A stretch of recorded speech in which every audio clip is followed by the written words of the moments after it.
I start my day at 6. 6 a.m. in the morning. Mm-hmm. So what do you have to do at that time?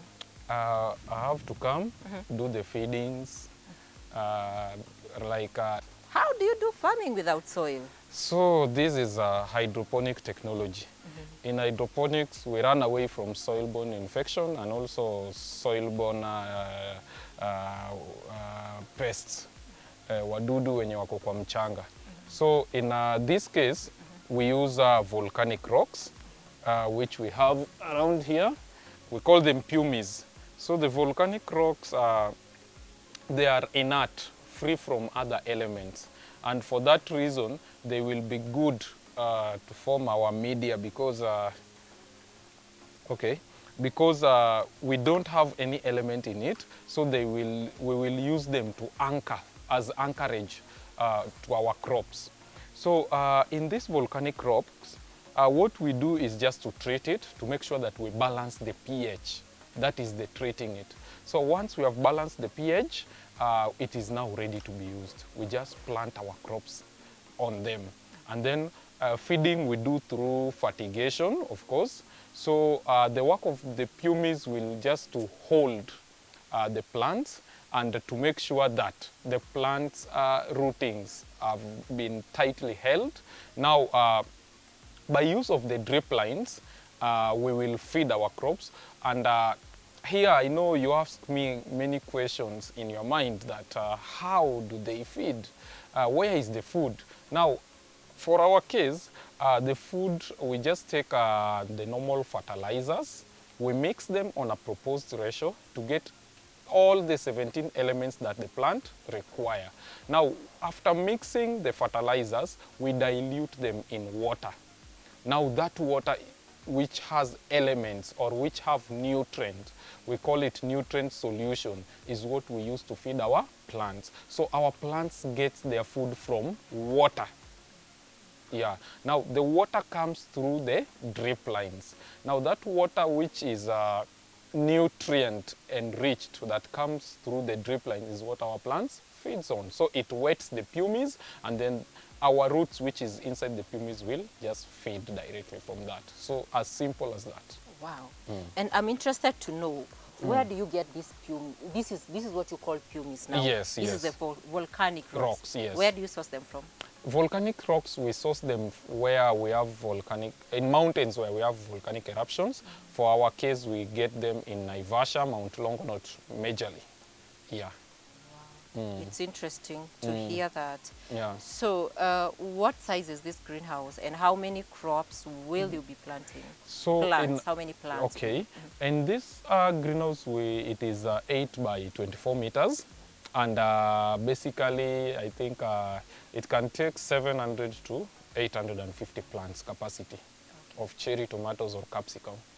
Okay. Yeah. So I know most of our viewers that normally follow this program, they want also, at the end of the program, they want to see if this is an opportunity they would want to tap into. Okay. And it's good that we also educate them on how does the costing look like. Now, for somebody who is already at this stage and thinking, how much would I require to set up this kind of a greenhouse, to set up, to get the volcanic rocks, to buy my plants, my seedlings, how much are we looking at? It's not much. To a farmer who have been doing greenhouse farming, you'll just make a normal greenhouse, which for the steel it will cost you between 200 to 300,000.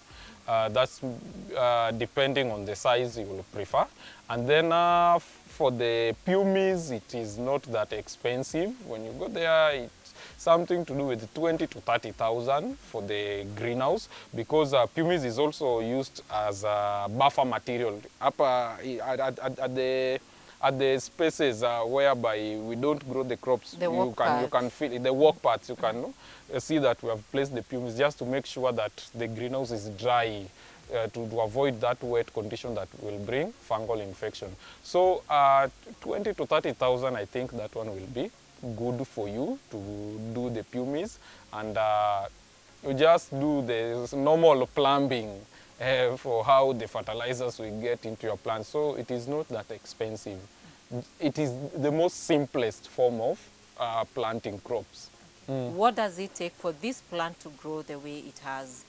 So in cherry tomatoes is not that rocket science. It is very simple. So like when you see this crop, it being that it is an indeterminate variety, it grows very tall. If you leave it, it can go up to where it can reach. But what we need to do is that to make it in a way that we can manage it. And that is now what we have to do here is just pruning, desuckering, and you are lucky that you came when it is halfly done, so you can get what needs to be done.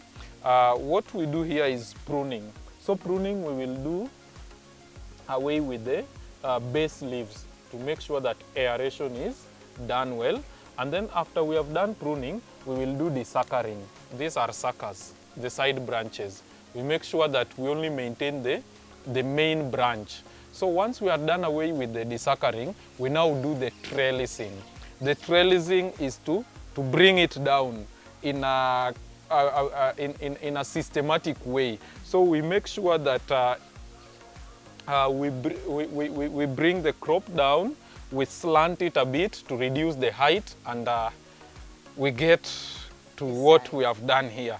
So you get that once it has been trellised, we give it time to grow again, and then once it is its height is it's high, we trellis it back again. So that is a continuity to this crop farming each and every day, and we harvest on a weekly basis. So cherry tomatoes are consumed a lot locally. Initially when we started, we never knew, but once we grew cherry tomatoes, it was the order was too high that we had to expand, and it is consumed much locally. If you go to Carrefours, Beyond Fruits, you'll find that there is a lot of packs of cherry tomatoes there, and by weekends there you cannot see them because they are consumed a lot locally. Some of them are being exported, and the main use of these cherry tomatoes is as salads. Yeah. So let me bring you back to this particular plant, and you say that it has been here for 7 months already. Yeah. And how many kgs can you say you already have harvested from this one plant? I've not done the math, but I have done tonnage, because I do 100 to 150 kg on a weekly basis in this unit. 100 to 150 kilos And per week. How much are you selling per kilo right now? Right now, we sell at between 180 to 200 shillings per kilo for the cherry tomatoes.